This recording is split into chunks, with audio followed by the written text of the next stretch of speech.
Hello, viewers. My name is Stanley Junior. I'm your host tonight. It's on Klebna TV in Diaspora, live interview on TV1. This night we have a special guest in our midst, by name Honorable Quadrin Adushaki Kehinde. This night he'll be taking us through on his leadership journey. Before we go there, I would like to take this time out to extend the hand of invitation to our viewers out there to subscribe to Klebna.com so that you'll be able to have access to our programs. So there is it. Good evening once again. Welcome, Honorable Quadrin Adoshaki Kehinde. Thank you. Yes, I know that you are a youth coach, culture and tourism promoter, and also you are a member of National Trade Facilitation Committee, and also a member of the FCT Tourism Board, and you currently serve as the president of Afro-Caribbean Chamber of Culture and Tourism, and head culture and tourism for the African Union, ECOSOCC Nigeria. So these are just some of the headlines on your profile. I know there's so much more, which I'll give you the opportunity to intimate us about. In your own words, Honorable Kehinde, who do we say you are? Who do people say you are? Or who do you say you are? Yeah, thank you, everybody watching across the world.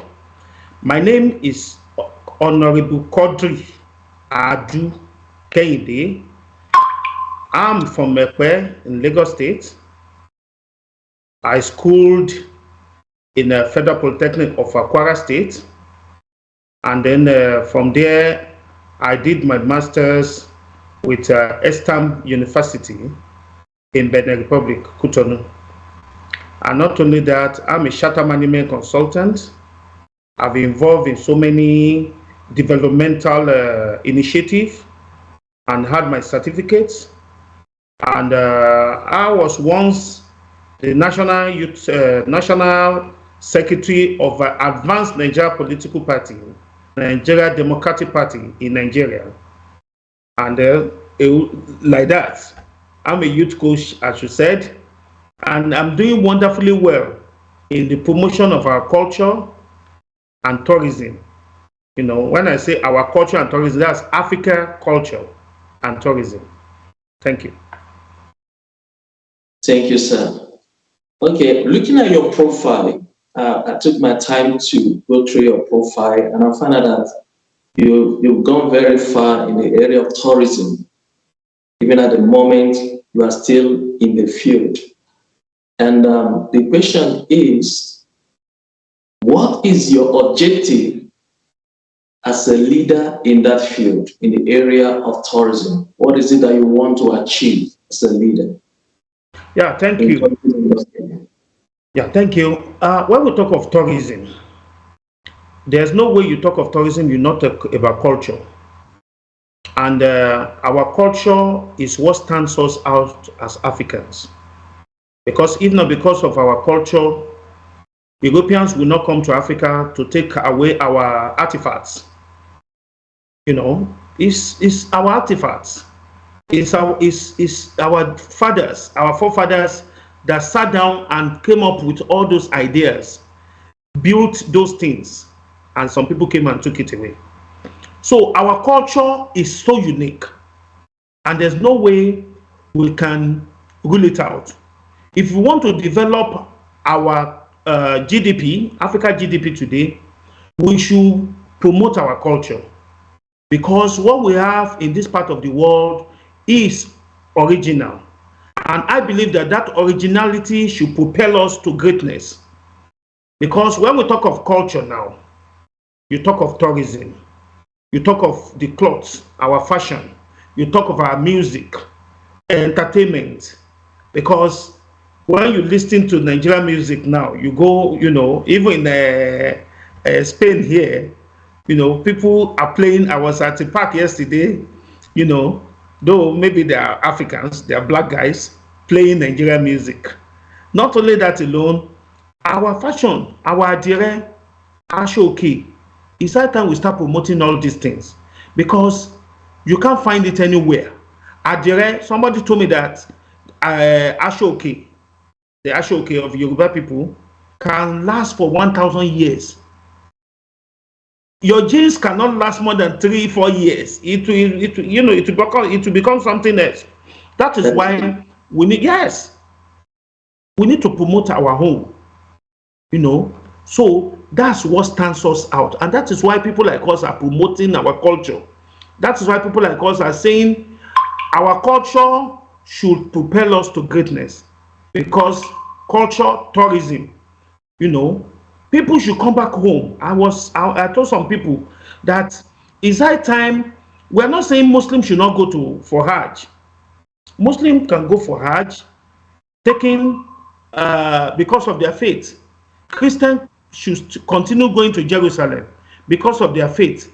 But all these people in diaspora who are, when we talk of diaspora, I'm talking of Cuba, I'm talking of Brazil, I'm talking of some other African countries, some other countries where we have black people who believes in our own traditional way of worshiping. They too should be coming back to Africa to we call it pilgrimage immersion. Let them come home and see the originality and worship these gods.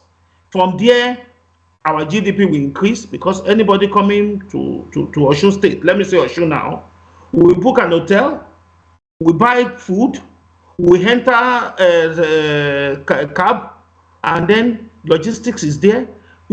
By that, we are contributing back to our economy will improve. So our government should take culture and tourism very serious, because one day this oil may get dry and some other things will get, but our culture will be with us forever. That is why we are promoting that, and that's one of the reasons why I'm in Spain today. I've traveled for the past 2 weeks now. I've been on the road. I've been in Casablanca, Morocco. I was in Benin Republic. I was in France. Today I'm in Madrid. By the grace of God, I'm going to Barcelona tomorrow. I'm still going to be in Italy, and then Cuba and Trinidad and Tobago. What we are saying is that let's see how we can synergize. Let's see how we can bring our culture together, and see that our brothers and sisters in all those areas should be part of what we are doing in Africa. They should be part of Africa development. That's what we are doing, sir. Thank you so much. That's actually what Cleveland TV is trying to do. That's actually what we're doing. In Cleveland, we're trying to highlight people like you who are in the forefront, who are leaders in their field, and who are Africans, trying to highlight them and celebrate their achievement and encourage other Africans to say that it is possible, it can be done. So that is that. Another thing I would like to know is this. Being in the tourism and culture industry, I know it involves non-state actors and state actors. The question is, how do you navigate between these two different set of people, state actors, non-state actors? I know that government people have a role to play in tourism and culture, just like other people, individuals who are not even in government, but they are in this industry promoting it, like hospitality industry. So how do you manage? How do you bring these people together? How do you keep the flow going as an individual? I know it's a difficult question.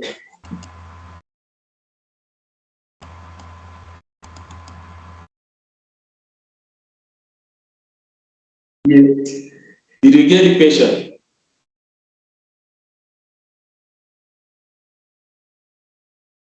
Okay, for now, let's go for a break. When we return, we'll continue this conversation. It's still on Cleveland TV, and this time we have a special guest by name Kadrin Atushaki Kehinde. He'll be taking us through on his journey of leadership, or his leadership journey. So let's go for a break. Hello there. Looking for an African movie? Search no further. Clevenard African Movies TV is here for you. We are dedicated to the acceleration of African films, TV series, documentaries, and lots more. Explore our movies at home or on the go. Clevenard Movies is free to watch on Clevenard.com. Don't miss this opportunity. Hurry now. Sign up and subscribe today.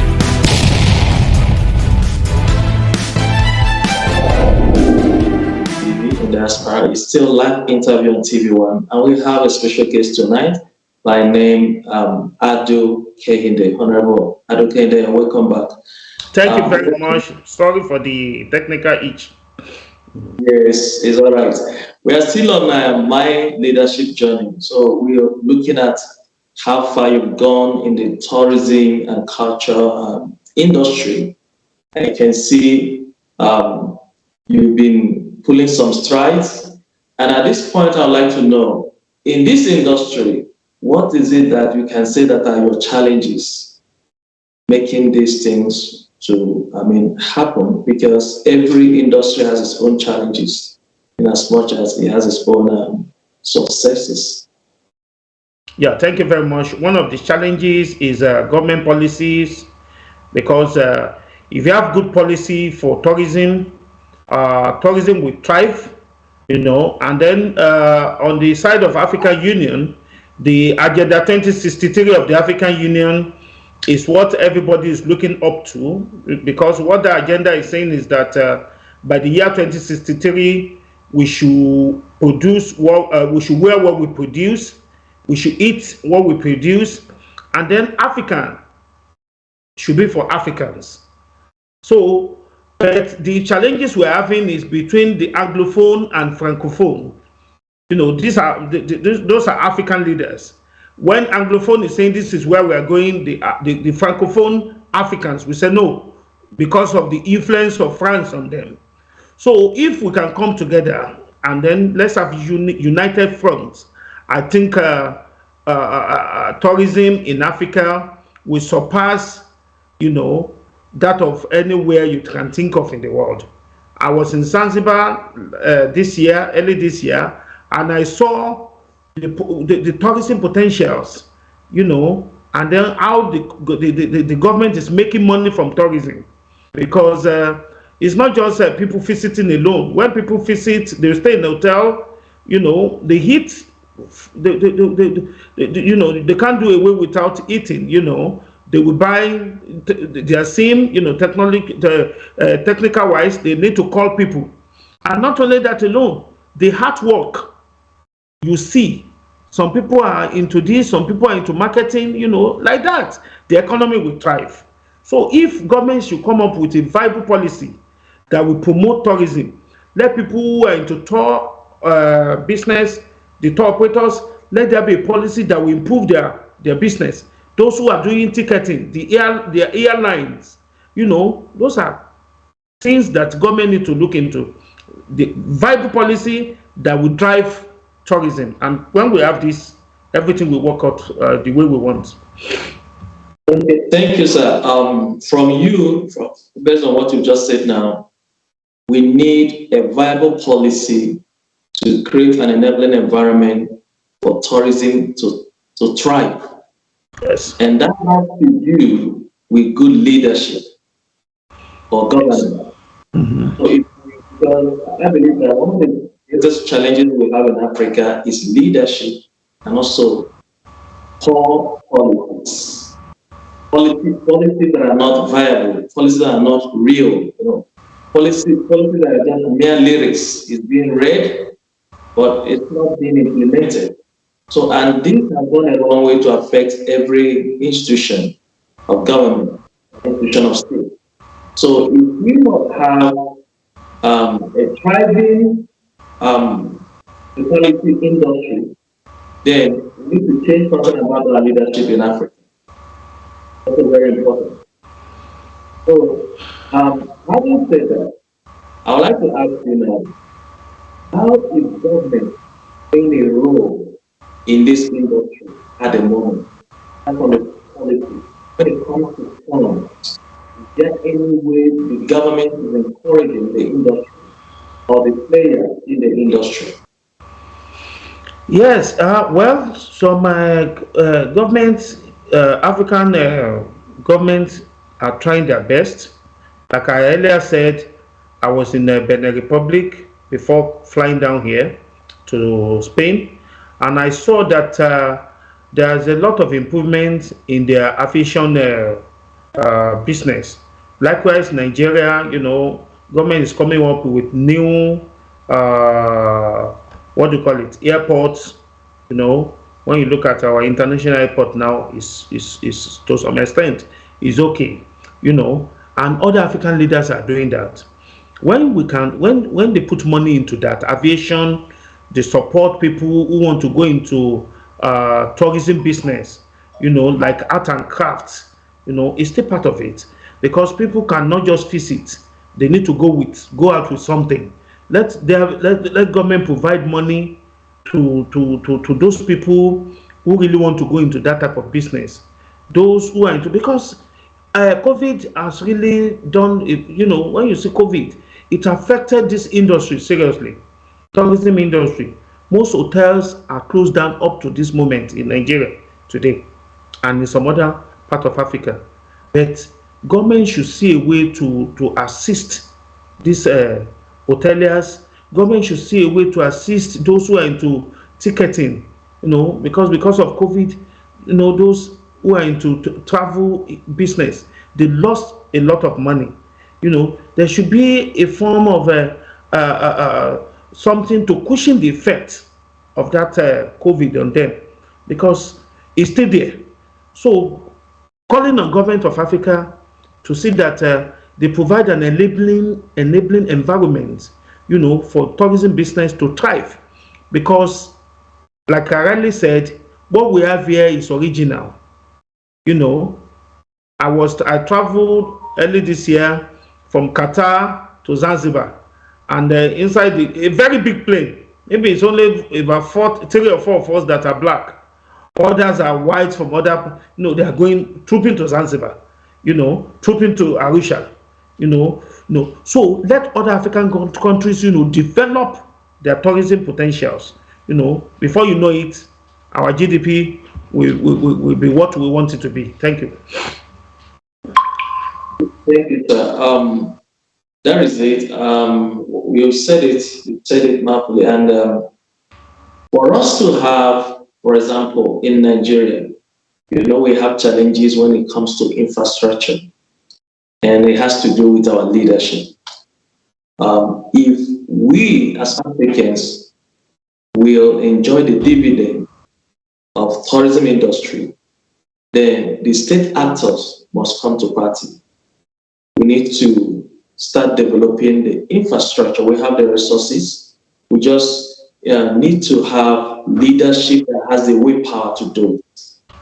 So now, at this point, I would like to know, what is the criteria for starting this kind of business? What will you tell someone who wants to engage into tourism and hospitality business?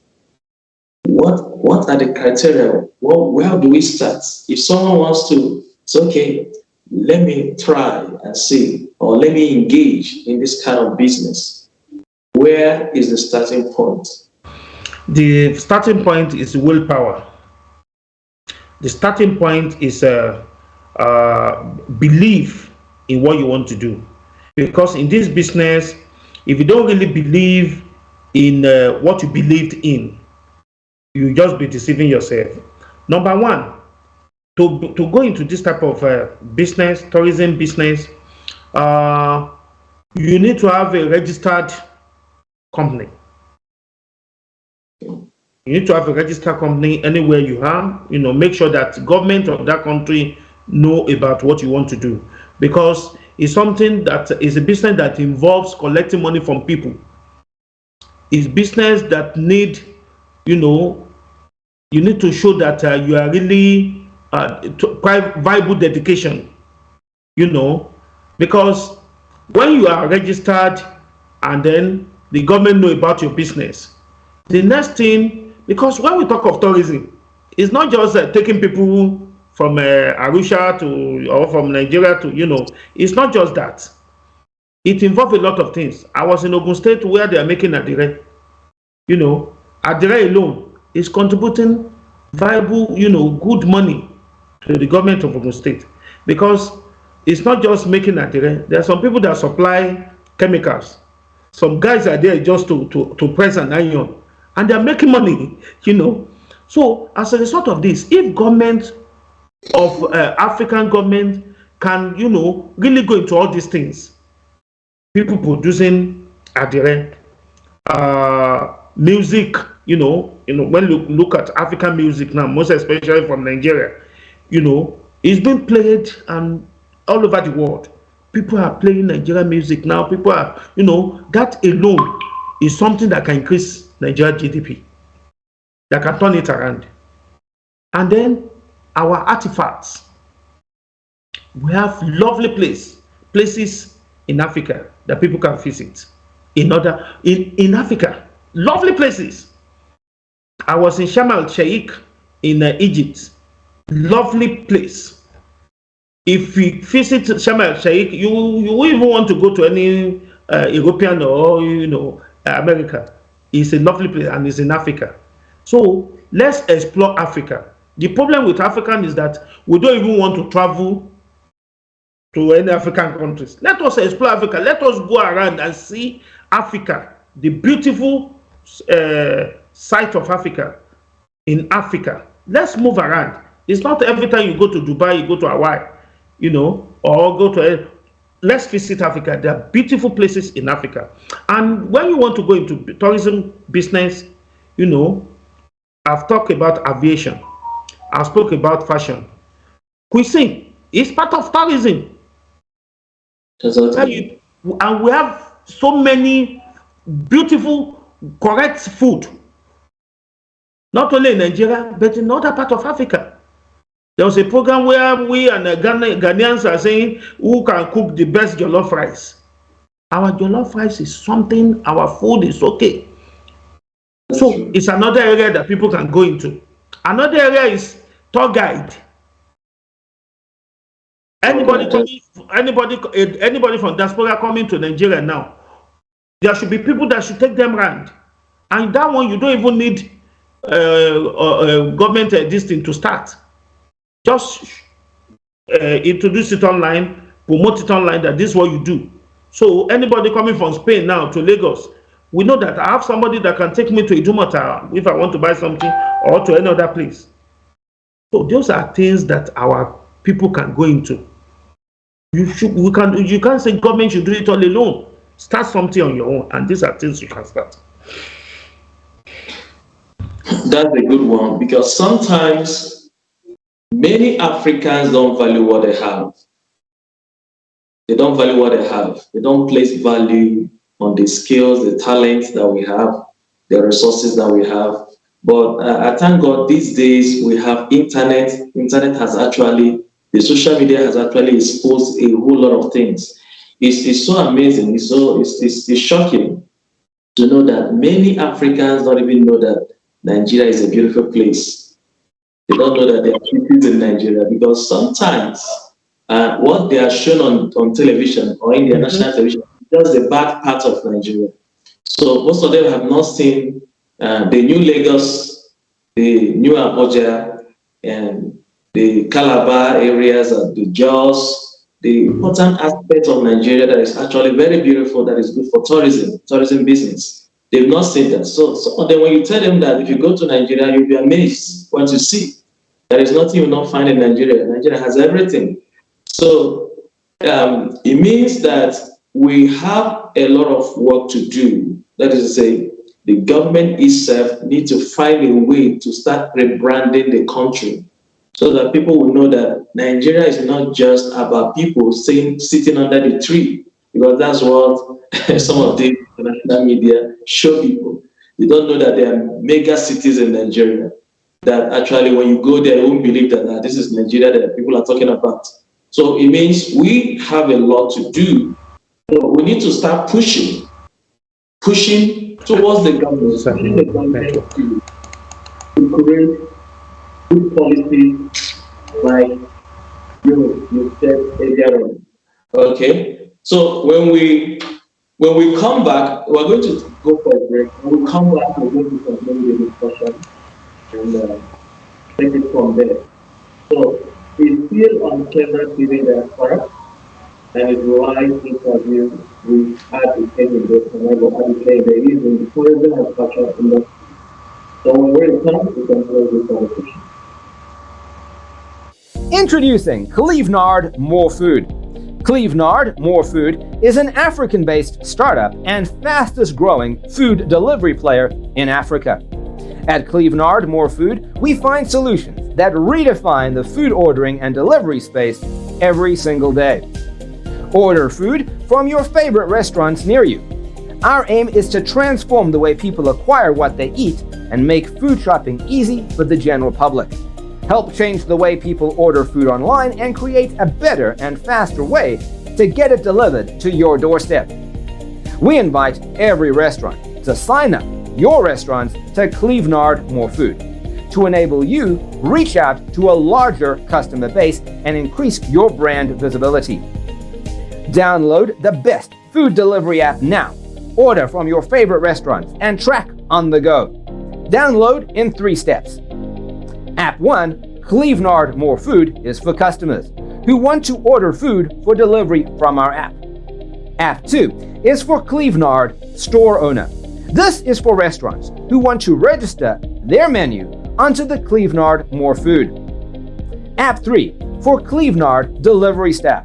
This app is for our delivery partners. You know what? We are always looking for pickup and delivery partners who take exceptional pride in being a hunger savior. We find solutions that redefine the food ordering and delivery space every single day. Sign up now, buy, and we deliver to your doorstep promptly. Clevenard More Food. More sales, less stress. Contact telephone +34 631 279811. info@clevenard.com or clevenard2011@gmail.com. www.clevenard.net or www.clevenard.com. Hello viewers, welcome back. It's still Clevenard TV in Diaspora, and we'll have live interview on TV1 with Honorable Adi Kehinde. Honorable Adi Kehinde is a youth coach, culture and tourism promoter, a member of National Trade Facilitation Committee, and a member of the FCT Tourism Board. He also serves as the president, Afro-Caribbean Chamber of Culture and Tourism, and head culture and tourism for the African Union, ECOSOCC Nigeria. So, Honorable Kehinde, you're welcome back. You're welcome back. At this point, I would like to ask you, so far, I know you've bagged so much accolades in this field, which time and space will not even permit us to mention what you've achieved, the trade engagement with the US and Africa and all of that. I've seen all of that. So at this point, I want to hear from the horse's mouth. What are your achievements so far in this industry? Thank you very much. Well, when I first came in as a head of culture and tourism, the first thing I did was that I created a platform where I brought in all the commissioners for culture and tourism, because I noticed that the commissioner of culture of Oyo State don't know that of Osun State. So we brought them together and see how we can create a tourism roadmap. You know, Lagos launched their own, Osun has launched, some other states are, so we brought them together so that a kind of synergy between these commissioners. That is number one. Then number two, we brought our youth to Lagos.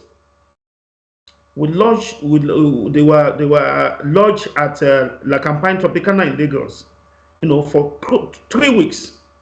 We taught them how to become a very good tourism expert, how to become a tour guide, tour guards, and those who want to go into tour, operation per se. They were there. We draw them from different parts of states in Nigeria, and they were there for 3 weeks. And after the whole thing, we gave them certificates and make sure that their government, through the ministry, engage some of them. That is another achievement. Another achievement is in the area of diaspora. There are thousands and one blacks across the world that wants to come back home. We are creating an enabling environment to see that these people come back home. We're not asking them to come and stay, but come and know your origin. Though we may not get to their family, but what we are trying to do is a way to integrate them so that when they come home, we can give them a certificate of return. Ogun State, engage these people. Or your state, these people. Imo State, it depends. We give them out to this government. And then we are building a heritage village, African heritage village, where when they come, they have a key to themselves. The government of Osun State have provided land in that's the last government, because we need to talk to this government too, but it's something that we've started in Okini, very close to Osogbo, where we want to build tourism heritage village, where these people come. We sell the land, we build it, we bought in what do you call it, an investors who is ready to build this, and then we give it to these people. They pay for it, so that it's not just coming to watch Osun Osogbo and go back. You have a key to yourself. You know that when you're coming, next year there's a place for you to stay. It's your apartment, and then from there, and then another thing is this pilgrimage immersion that we.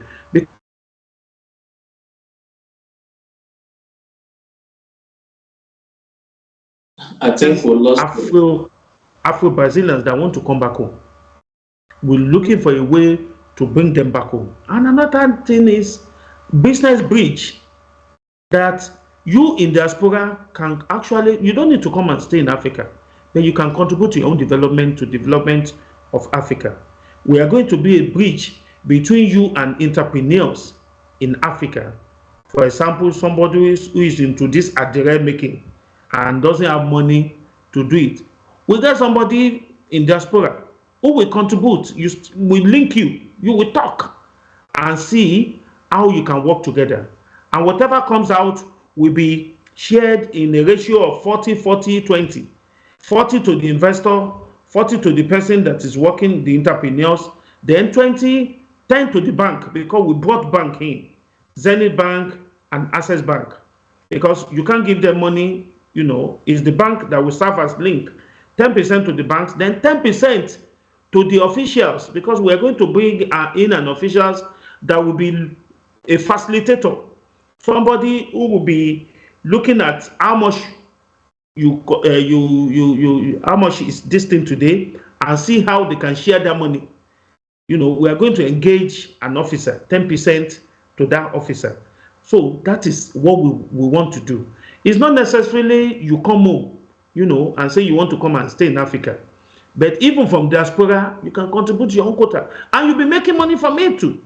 Because whatever that person makes in a day, the bank will look at it, and your money will go into your account. And then they pay that person.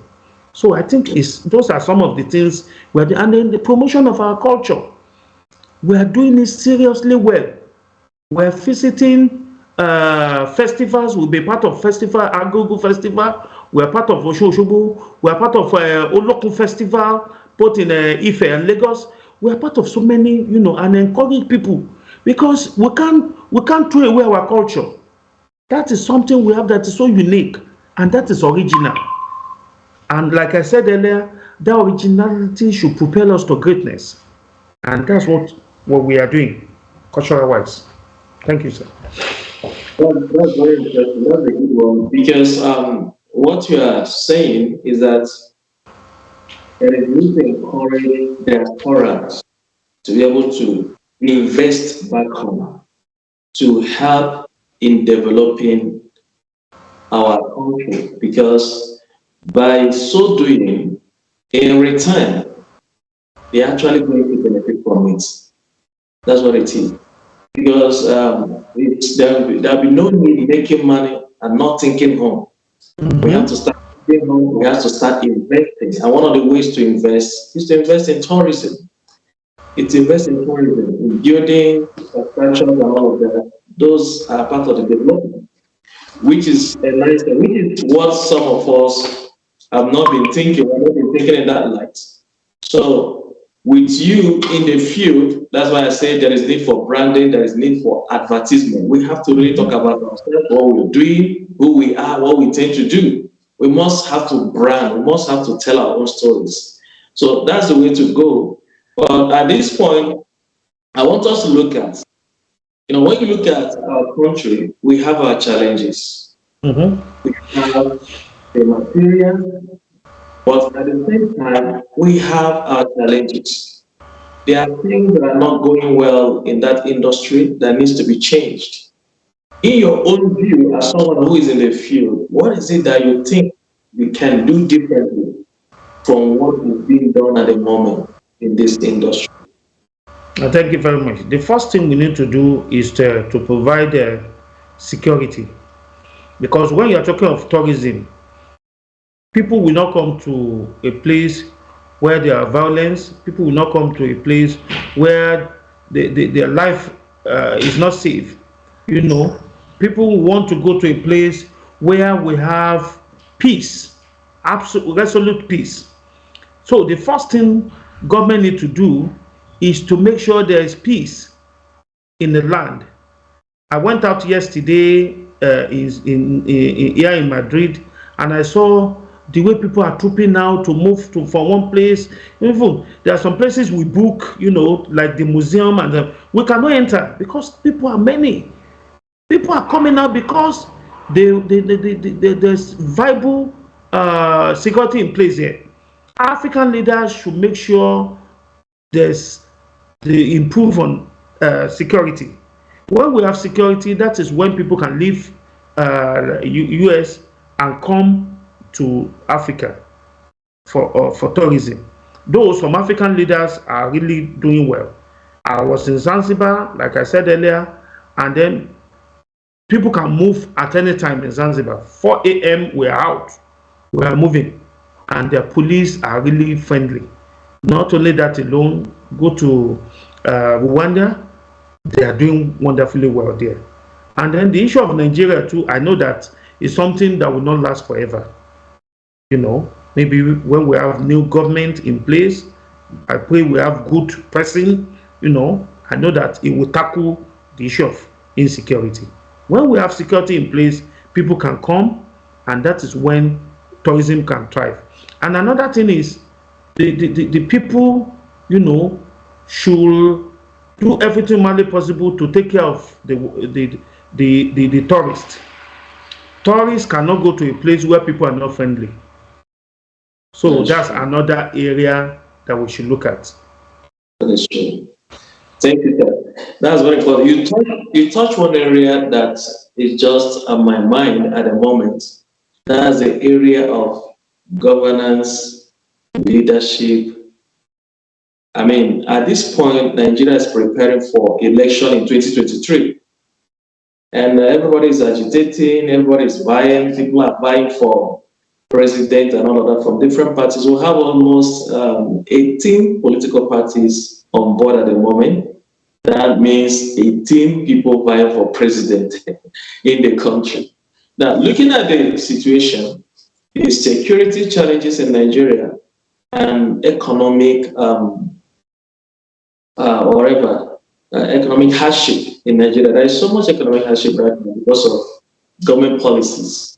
The policies of this present government has not really helped Nigerians. The naira has slided so much that now you have 800 naira to $1. I've never seen anything like that in my lifetime. So it's quite unfortunate.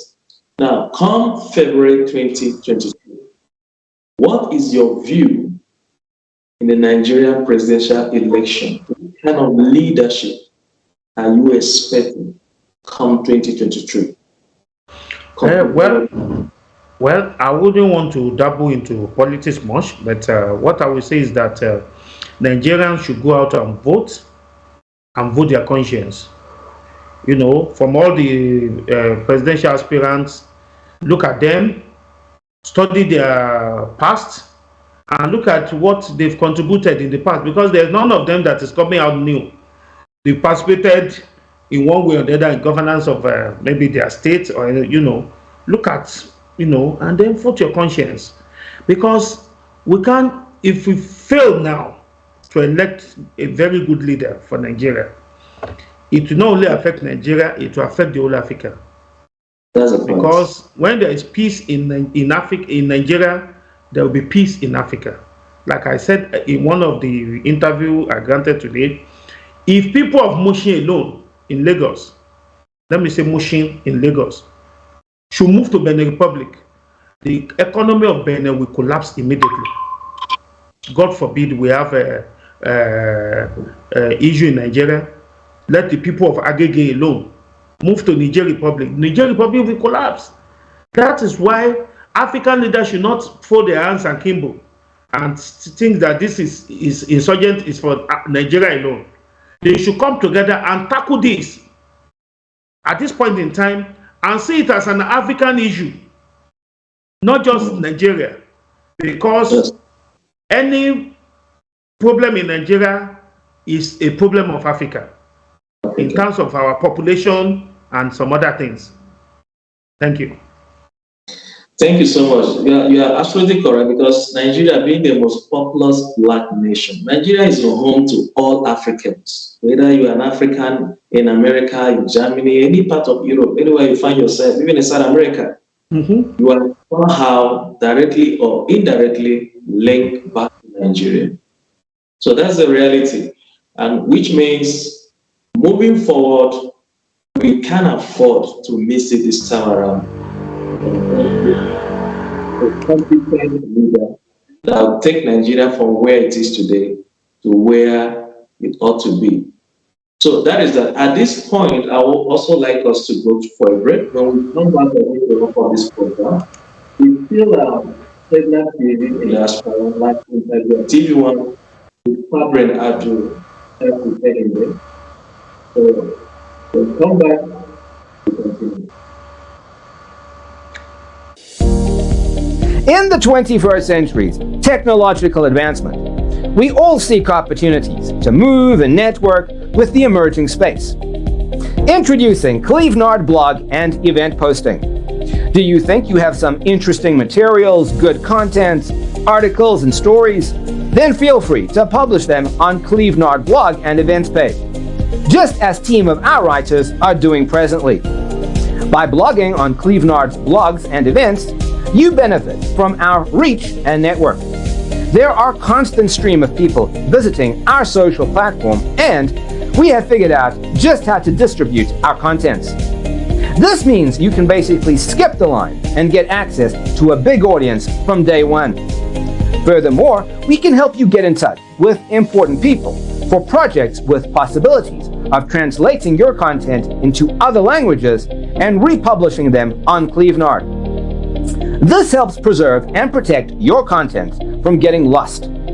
What's more, you also get to be part of our team with access to our network and lots of exclusives, behind-the-scenes information. And of course, you get full credit for everything you do, which brings you popularity and make extra income. Sign up now on Clevenard.com and start blogging to your advantage. Please see the tutorial video on how to blog or post events on Clevenard Blogs and Events. For more information, contact info@clevenard.com +34 631 279811. Website www.clevenard.com. Clevenard, your blogs, your identity. Okay, welcome back. It's Stanley Junior on Clevenard TV in Diaspora, live interview TV1 with Catherine Adu-Shaki Kehinde. Catherine Kehinde is a youth coach, culture and tourism promoter, a member of National Trade Facilitation Committee, and also a member of the FCT Tourism Board. He also serves as the president of Afro-Caribbean Chamber of Culture and Tourism, and as well, the head Culture and Tourism for African Union, ECOSOCC Nigeria. So, Honorable Kehinde, you're welcome back. Still on Clever TV. We've been talking about tourism and culture, hospitality, and all of that. And at this point, I know we'll continue this interview tomorrow by the grace of God. It's such a nice one because it's something that encourages us as Africans, as a Nigerian. I'm proud of what you're saying. So we have to continue with this tomorrow. But at this point, I'd like you to encourage us, a word of encouragement before we go. What do you have to tell us as Nigerians, as Africans, as Black people across the world in respect to your field and the industry you operate in? Thank you very much. My word of encouragement is this. As Africans, don't let us forget Africa. As Africans, don't let us forget our brothers and sisters. Let us unite. Let's unite. Let us come together and forge a common front to salvage our continent. Whatever any one of us can do to make our continent a better, saner, and beautiful place for all of us to live in, let us continue doing it. That is my word of encouragement. Thank you. Thank you so much. It's been a country that Kehinde. Thank you. Thank you for your time. We really appreciate you. Thank you very much. Thank you more by the grace of God. Thank you. Want to take this time out to appreciate you for your time.